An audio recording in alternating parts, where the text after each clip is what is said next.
প্রিয় দর্শক, আসসালামু আলাইকুম। আমন্ত্রণ মাই টিভি সংবাদে। আপনাদের সাথে আছি আমি জেসমিনা ফেরদৌসী। শুরুতে জানাবো সংবাদ শিরোনাম।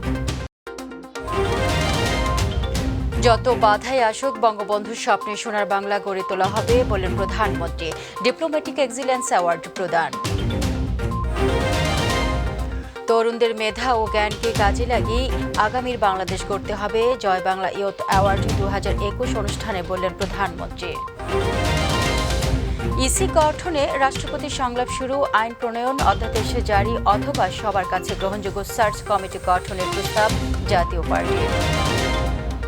ইসি গঠনের সংলাপ ধোঁকা ছাড়া আর কিছুই নয়, মন্তব্য রিজভীর। নির্বাচন করবে না বলেও কৌশলে অংশ নিচ্ছে বিএনপি, দাবি নানকের। শুনলেন সংবাদ শিরোনাম, এবার জানাবো পুরো সংবাদ। যত বাধাই আসুক তা অতিক্রম করে বঙ্গবন্ধুর স্বপ্নে সোনার বাংলা গড়ে তোলার দৃঢ় প্রত্যয় ব্যক্ত করেছেন প্রধানমন্ত্রী শেখ হাসিনা। তিনি বলেন, নিজের চাওয়া পাওয়ার কিছু নেই, দুঃখী মানুষের মুখে হাসি ফোটাতে ক্ষুধা ও দারিদ্র্যমুক্ত বাংলাদেশ গড়ে তোলায় বর্তমান সরকারের একমাত্র লক্ষ্য। রাজধানীর ফরেন সার্ভিস একাডেমিতে প্রথমবারের মতো আয়োজিত Bangabandhu medal for diplomatic excellence award প্রদান অনুষ্ঠানে ভার্চুয়ালি যুক্ত হয়ে এসব কথা বলেন প্রধানমন্ত্রী শেখ হাসিনা। আরও জানাচ্ছেন রাকিব হাসান। প্রথমবারের মতো রাজধানীর ফরেন সার্ভিস একাডেমিতে আয়োজন করা হয় Bangabandhu medal for diplomatic excellence award প্রদান অনুষ্ঠানের। গণভবন থেকে অনুষ্ঠানে ভার্চুয়াল মাধ্যমে যুক্ত হন প্রধানমন্ত্রী শেখ হাসিনা। বাংলাদেশের কূটনৈতিক অগ্রগতিতে বিশেষ অবদান রাখায় সংযুক্ত আরব আমিরাতের রাষ্ট্রদূত সাইফ মোহাম্মদ আল মেহেদি এবং মেরিটাইম সচিব রিয়াল অ্যাডমিরাল অবসরপ্রাপ্ত মোহাম্মদ খোরশেদ আলমের হাতে প্রধানমন্ত্রীর পক্ষে পদক তুলে দেন পররাষ্ট্রমন্ত্রী একে আব্দুল মোমেন। শাসক হিসেবে নয়, মানুষের পাশে দাঁড়িয়ে হাতে হাত ধরে প্রধানমন্ত্রী শেখ হাসিনা দেশকে এগিয়ে নিয়ে যাচ্ছেন বলে জানান আওয়ামী লীগের শীর্ষ নেতারা। দেশকে একটি সুস্থ নেতৃত্ব দিয়ে বঙ্গবন্ধুর স্বপ্নটা বাস্তবায়ন করার চেষ্টা করেছেন, সেই মানসিকতা নিয়ে তিনি এগিয়ে গিয়েছেন বলেই মহান রব্বুল আলামিন তার সহায় হয়েছেন। প্রধানমন্ত্রী তার বক্তব্যে দেশকে এগিয়ে নিতে আওয়ামী লীগ সরকারের ভূমিকার কথা তুলে ধরেন। আজকের বাংলাদেশ এগিয়ে যাচ্ছে উন্নত এবং সমৃদ্ধ বাংলাদেশ হিসেবে গড়ে তোলার লক্ষ্য নিয়ে, আর সেই লক্ষ্য বাস্তবায়নের জন্য আওয়ামী লীগ কাজ করে যাচ্ছে। বাংলাদেশের দরিদ্র মানুষকে আর দরিদ্র থাকতে দেব না। বাংলাদেশের মানুষ ক্ষুধামুক্ত, দারিদ্র্যমুক্ত হবে, উন্নত সমৃদ্ধ জীবন পাবে। নিজের কোনো চাওয়া পাওয়া নেই জানিয়ে বিজয়ের সুফল সবার মাঝে পৌঁছে দেওয়ার দৃঢ় প্রত্যয় ব্যক্ত করেন শেখ হাসিনা। আমার কোনো চাওয়া পাওয়া নেই, কারণ আমি তো আমার বাবা, মা, ভাই সব হারিয়েছি।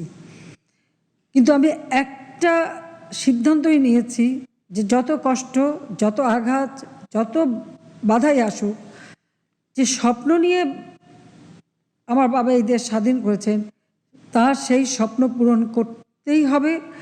বাংলাদেশ হবে ক্ষুধা দারিদ্র্যমুক্ত বাংলাদেশ।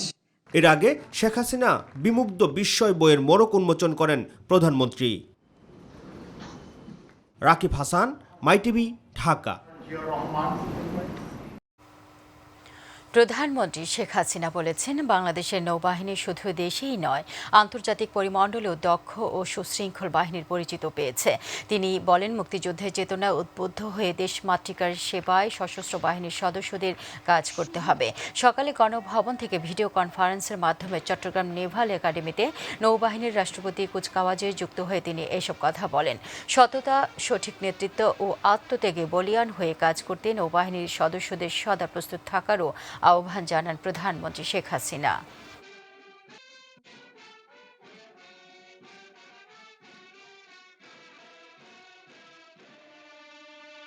নৌবাহিনীকে একটি যুগোপযোগী ও আঞ্চলিক শক্তিশালী বাহিনী হিসেবে গড়ে তোলার জন্য আমরা আমাদের সরকার বিভিন্ন অবকাঠামোগত উন্নয়ন এবং নৌবহরের যুদ্ধজাহাজ সংযোজন, বিদ্যমান জাহাজসমূহ অপারেশনাল সক্ষমতা বৃদ্ধি লক্ষ্যে বাস্তবমুখী পরিকল্পনা গ্রহণ ও বাস্তবায়ন করে যাচ্ছে। প্রধানমন্ত্রী শেখ হাসিনা বলেছেন, তরুণদের মেধা ও জ্ঞানকে কাজে লাগিয়েই আগামীর বাংলাদেশ গড়তে হবে। বিকেলে জয় বাংলা ইয়ুথ অ্যাওয়ার্ড 2021 অনুষ্ঠানের ধারণকৃত বক্তব্যে তিনি এ কথা বলেন। বঙ্গবন্ধু তরুণ বয়স থেকে নিপীড়িত মানুষের অধিকার প্রতিষ্ঠায় সংগ্রাম শুরু করেছিলেন উল্লেখ করে প্রধানমন্ত্রী আরও বলেন, যুব সমাজই দেশের মূল শক্তি। এদিকে এর আগে ভার্চুয়ালি বক্তব্য রাখেন প্রধানমন্ত্রী, আইসিটি বিষয়ক উপদেষ্টা ও সিআরআই এর চেয়ারম্যান সজীব ওয়াজেদ জয়। প্রত্যয় রাখেন 2036 সালের মধ্যে বাংলাদেশ উন্নয়নশীল দেশে পরিণত করার। আরও জানাচ্ছেন মোবাল্লিক করিম। ইয়াং বাংলা 2014 সাল থেকে 2 বছর পর পর জয় বাংলা ইউথ অ্যাওয়ার্ড দিয়ে আসছে। এবার বাংলাদেশের স্বাধীনতার সুবর্ণ জয়ন্তীর বছরের 1 বছর পরে দেওয়া হলো পঞ্চম আসরের পুরস্কার।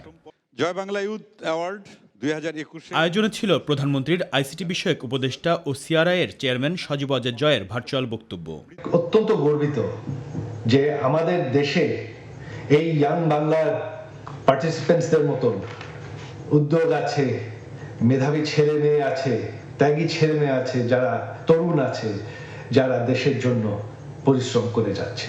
2036 সালের মধ্যে বাংলাদেশকে উন্নয়নশীল দেশে পরিণত করার কথা জানান সজীব ওয়াজেদ জয়। প্রথমেই আমি স্মরণ করছি সর্বকালের সর্বশ্রেষ্ঠ বাঙালি জাতির পিতা বঙ্গবন্ধু শেখ মুজিবুর রহমান। অনুষ্ঠানে প্রধান অতিথির ধারণকৃত ভার্চুয়াল বক্তব্যে প্রধানমন্ত্রী শেখ হাসিনা স্বাধীনতার পেছনেও তারুণ্যের শক্তির কথা স্মরণ করিয়ে বলেন, বঙ্গবন্ধু তরুণ বয়স থেকে নিপীড়িত মানুষের অধিকার প্রতিষ্ঠায় সংগ্রাম শুরু করেছিলেন। আমাদের দেশের তরুণ ও যুব সমাজের অবদানকে স্বীকৃতি দিতে সবসময় আমি এই তরুণ সমাজ তোমাদের পাশে আছি। যুব সমাজে দেশের মূল শক্তি উল্লেখ করে সরকার প্রধান জানান, তরুণদের মেধা ও জ্ঞানকে কাজে লাগিয়ে আগামীর বাংলাদেশ গড়ার প্রত্যয়। আমাদের যুব সমাজ আমাদের মূল শক্তি। আজকে তরুণরা নিজেদেরকে প্রস্তুত করবে আগামী দিনের জন্য, যেন এই দেশকে তারা এগিয়ে নিয়ে যেতে পারে, আর প্রজন্মের পর প্রজন্ম এই ধারা যেন অব্যাহত থাকে।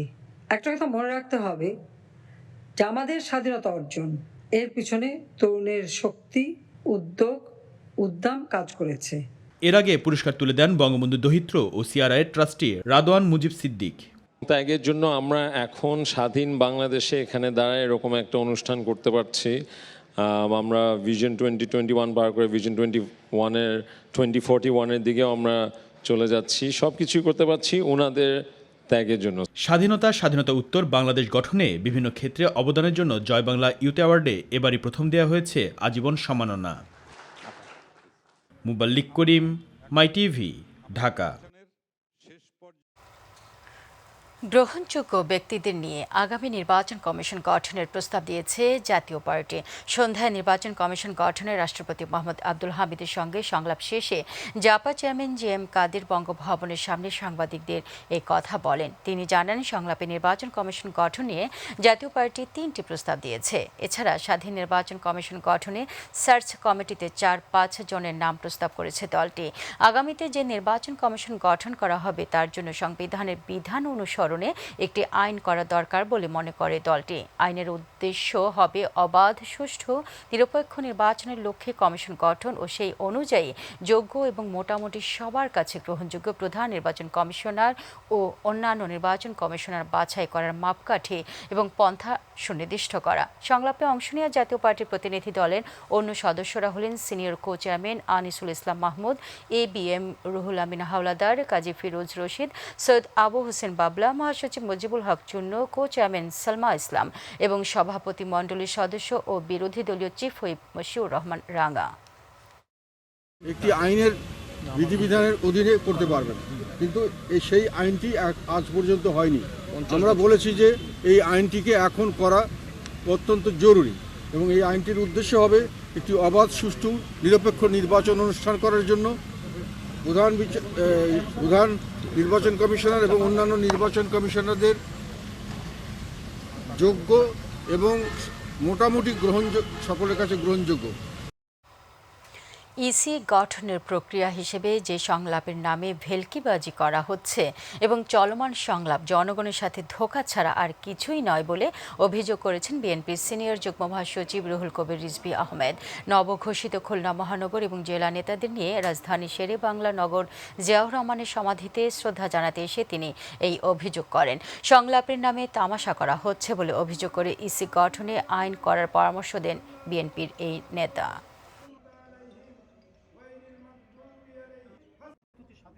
রাষ্ট্রপতি তো দেশের অভিভাবক, তিনি তো অভিভাবক যদি হন তাহলে সারা জাতি কি চায়, তাদের আকাঙ্ক্ষা কি, তাদের কণ্ঠস্বর থেকে কি শব্দ বেরোচ্ছে, এটা তো একজন অভিভাবকের উপলব্ধি করা উচিত। সংলাপের নামে যে ভেলকিবাজি করা হচ্ছে, সংলাপের নামে যে বায়োস্কোপ করা হচ্ছে জাতির কাছে, এটার জন্য একদিন আওয়ামী সরকারকে জবাবদিহি করতে হবে। বারবার নির্বাচনে অংশ নেওয়ার কথা না বললেও নানা কৌশলে বিএনপি নির্বাচনে অংশ নিচ্ছে বলে মন্তব্য করেছেন আওয়ামী লীগের যুগ্ম সাধারণ সম্পাদক জাহাঙ্গীর কবির নানক। সকালে ধানমন্ডিতে দলের সভানেত্রী কার্যালয়ে নারায়ণগঞ্জে জেলা ও মহানগর আওয়ামী লীগের কার্যনির্বাহী কমিটির সদস্যদের সঙ্গে নিয়ে ঢাকা কেন্দ্রীয় কমিটির যৌথ সভার উদ্বোধন করার সময় তিনি এই কথা বলেন। নির্বাচন করবে না বলছে, আরেকদিকে তারা বিভিন্ন কৌশলে নির্বাচনে অংশগ্রহণ করছে। নারায়ণগঞ্জ সিটি কর্পোরেশন নির্বাচনেও ঠিক তেমনিভাবে আমাদেরকে বিএনপির একজন প্রার্থী যিনি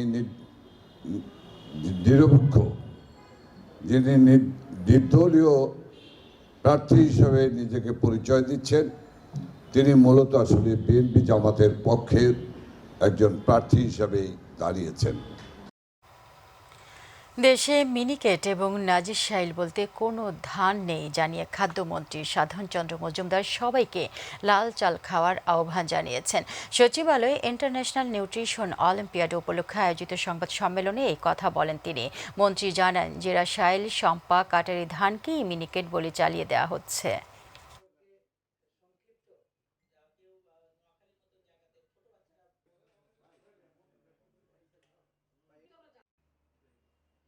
মিনি কাট নয়, মিনিকেটও নয়, এই নাজিরশাইল, শম্পা, কাটারি এগুলো হলো সরু, 28 এবং 27টা হলো মাঝারি, তারপরে যেগুলো আছে BR10, BR11, স্বর্ণা, এগুলো হলো মোটা জাতের। ডিভোর্স ছাড়া অন্যের স্ত্রীকে বিয়ে করার অভিযোগে দায়ের করা মামলায় ক্রিকেটার নাসির হোসেন ও তার স্ত্রী তামিমা সুলতানা তাম্মি সহ 3 জনের জামিনের আবেদন মঞ্জুর করেছেন আদালত। আজ শুনানি শেষে ঢাকা অতিরিক্ত মেট্রোপলিটন ম্যাজিস্ট্রেট তোফাজ্জল হোসেন আদালত এই জামিনের আদেশ দেন। মামলার অপর আসামিরা হলেন তামিমার মা সুমি আক্তার। তবে ক্রিকেটার নাসিরের ব্যক্তিগত হাজিরা থেকে অব্যাহতি চেয়ে আবেদন করেন। আদালত তার আবেদনটি খারিজ করে দেন। ওনাদের প্রিপারেশনের জন্য ওনাদের আইনজীবীর আরেকটা ডেট লাগবে, অর্থাৎ আরেকটু সময় লাগবে। এই জন্য পরবর্তী তারিখ সেটাও আদালত মঞ্জুর করেছেন, করে একটি পরবর্তী তারিখ দিয়েছেন চার্জ গঠনের জন্য। আগামী 24/1/2022 অর্থাৎ জানুয়ারি মাসের 24 তারিখে চার্জ গঠনের দিন বিজ্ঞ আদালত ধার্য করেছেন। মালয়েশিয়ার শ্রমবাজার চালু হওয়ায় সন্তুষ্টি জানিয়েছেন রিক্রুটিং এজেন্সির মালিকরা। সকালে রাজধানীর ঢাকা রিপোর্টার্স ইউনিটির নসরুল হামিদ মিলনায়তনে আয়োজিত সংবাদ সম্মেলনে এই সন্তুষ্টির কথা জানান তারা। সম্মিলিত গণতান্ত্রিক জোট এই সংবাদ সম্মেলনের আয়োজন করে। এতে রিক্রুটিং এজেন্সির মালিকরা মালয়েশিয়ায় বাংলাদেশের প্রচুর কর্মীর কর্মসংস্থান হবে এবং প্রবাসী আয় বাড়বে বলে আশা প্রকাশ করেন। সরকার দেশের সার্বিক উন্নয়নের জন্য কাজ করছে। বৈদেশিক কর্মসংস্থান খাতে শ্রমবাজার উন্নত হচ্ছে। রেমিটেন্স প্রবাহ যখন বাড়ছে, মানুষের শ্রমবাজারে প্রবেশ 25 বর্ষের একটি অন্যতম উপহার, যার সম্পূর্ণ অবদান গণপ্রজাতন্ত্রী বাংলাদেশ সরকারের মাননীয় প্রধানমন্ত্রী দেশরত্ন শেখ হাসিনা। এই জন্য তাকে জনশক্তি ব্যবসায়ীরা চিরদিন কৃতজ্ঞতার সাথে স্মরণ রাখবে। অগ্রহায়ণে না হলেও পৌষের শুরুতেই দেশে বেড়েছে শীতের প্রকোপ। উত্তরাঞ্চল সহ দেশের কয়েকটি স্থানে বইছে মৃদু ও মাঝারি শৈত্যপ্রবাহ। ঘন কুয়াশা আর ঠান্ডা বাতাসের প্রভাব পড়েছে জনজীবনে। আবহাওয়া অফিস জানায় এই অবস্থা আরও 2-3 দিন অব্যাহত থাকতে পারে। SM আরিফের রিপোর্টে দেখুন বিস্তারিত। উত্তরাঞ্চল সহ দেশের কয়েকটি স্থানে বইছে মৃদু ও মাঝারি শৈত্যপ্রবাহ। ঠান্ডা বাতাসের প্রভাবে বেড়েছে শীতের প্রকোপ। কোথাও কোথাও ঘন কুয়াশায় ব্যাহত হচ্ছে সাধারণ জনজীবন। হিমালয়ের কাছাকাছি হওয়ার কারণে পশ্চিমা বাতাসটা প্রবাহিত হওয়ার কারণে আর আসলে শীতের প্রভাবটা আরো বেশি হয়েছে। শীত পড়ে বেশি করে হাতে বেড়া যায় না, শীতের কাজকর্ম খুব কষ্ট হয়, গাড়ি চলাইতে সমস্যা, তার মধ্যে শীতের মধ্যে লোকজন বাড়ায় না। নদী এলাকার মাঝে যদি শীত বেশি পড়ে আমাদের এখানে কাজ করা একটু সমস্যা হয়। সোমবার দেশের সর্বনিম্ন তাপমাত্রা রেকর্ড করা হয় চুয়াডাঙ্গায় 7 আর ঢাকায় 14 ডিগ্রি সেলসিয়াস। আবহাওয়া অধিদপ্তর বলছে আরও 2-3 দিন অব্যাহত থাকতে পারে এমন অবস্থা। 2 থেকে 3 ডিগ্রি সেলসিয়াস কমে গিয়েছে, এটা আগামী 2 দিন অব্যাহত থাকতে পারে। আর এই যে তাপমাত্রাটা কমেছে, এটা উত্তর পশ্চিম অঞ্চল থেকে বাতাস বাংলাদেশে প্রবেশ করছে এবং এই টেম্পারেচারটা আমাদের রংপুর, রাজশাহী এবং খুলনা বিভাগে তুলনামূলকভাবে টেম্পারেচারটা একটু বেশি কমে গেছে। আজকে সর্বনিম্ন তাপমাত্রা ছিল চুয়াডাঙ্গায় 7 ডিগ্রি সেলসিয়াস এবং ঢাকায় 14 ডিগ্রি সেলসিয়াস। এই যে ঠান্ডাটা কমে যাচ্ছে, তার জন্য ভোররাতের দিকে হালকা থেকে মাঝারি ধরনের নদী অববাহিকা এবং উত্তরবঙ্গে কোথায় কোথাও কুয়াশা পড়তে পারে। তবে জানুয়ারিতে তীব্র শৈত্যপ্রবাহের আশঙ্কার কথা জানান সিনিয়র আবহাওয়াবিদ কাউসার পারভীন। শীতের প্রকোপটা একটু বেশি লাগছে, যেহেতু একটু বাতাস বইতেছে। এ মাসে আর কোনো তীব্র শৈত্যপ্রবাহের সম্ভাবনা নেই। আগামী মাসে 1 থেকে 2টি মাঝারি থেকে তীব্র শৈত্যপ্রবাহ বয়ে যেতে পারে। SM Arif, MyTV, Dhaka. একসময়ের দ্বিতীয় কলকাতা খ্যাত নামে পরিচিতি ছিল দক্ষিণের জেলা ঝালকাঠি। এখানকার তাঁতে তৈরি গামছা দেশের পাশাপাশি কলকাতা সহ বিশ্বের অন্যান্য দেশেও ছিল সুপরিচিতি। কালের পরিক্রমায় আধুনিকতার ছোঁয়ায় হারিয়ে যাচ্ছে এই শিল্প। এখানকার বাড়িতে 2-4টি তাঁতি পরিবার তাদের এই পেশা ধরে রেখেছে। প্রতিনিধি মোহাম্মদ বরকত হোসেন মৃধার রিপোর্ট, জানাচ্ছেন মার্জিয়া মান্নান। মহাজনদের পদচারণা এবং তাঁতের হ্যান্ডলুম মেশিনের শব্দে মুখরিত থাকত ঝালকাঠির কারিগর বাড়ি। তখন গোটা দেশে ঝালকাঠির গৌরব ছিল তাঁত শিল্পের। ঝালকাঠির বাসন্ডা নদীর পশ্চিম পাড়ের এলাকাটি পশ্চিম ঝালকাঠি নামে পরিচিত, কাগজে যার বর্তমান নাম বাসন্ডা। একসময় এই বাসন্ডার পুরো এলাকা জুড়ে প্রায় 200 তাঁতি পরিবার ছিল, যারা হস্তচালিত তাঁত মেশিনে রঙিন সুতোয় শাড়ি, লুঙ্গি এবং গামছা বুনত।